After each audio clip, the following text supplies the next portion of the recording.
à toutes et hello à tous, j'espère que vous allez bien.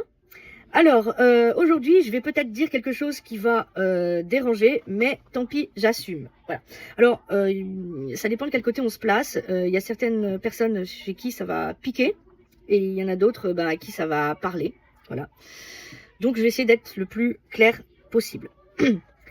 Pendant longtemps, j'ai cru que quand quelqu'un n'était pas, entre guillemets, content de moi, c'était forcément parce que j'avais fait quelque chose de mal.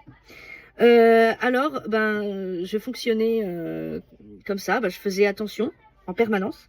J'avais l'impression de marcher sur des œufs tout le temps et j'avais le cerveau en hyper-vigilance.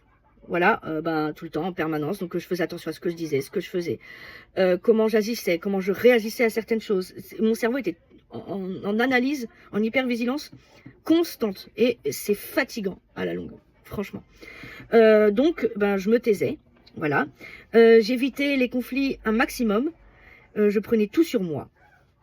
Et puis, au bout de X années de ce fonctionnement, et avec tout le travail que j'ai fait, un jour, j'ai compris quelque chose.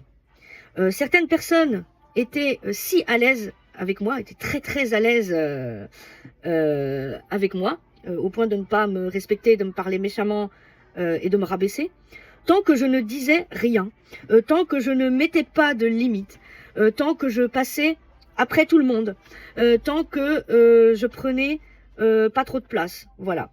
Mais à partir du moment où j'ai commencé à dire ce que je pensais ou ce que je ressentais, à partir du moment où j'ai commencé à m'écouter davantage, là, ça a commencé à déranger sec. Mais où elle est passée, la Nadège douce et docile qui disait jamais rien et qui faisait tout ce qu'on lui demandait? Voilà, sauf qu'aujourd'hui, je ne le vis plus comme, entre guillemets, un problème.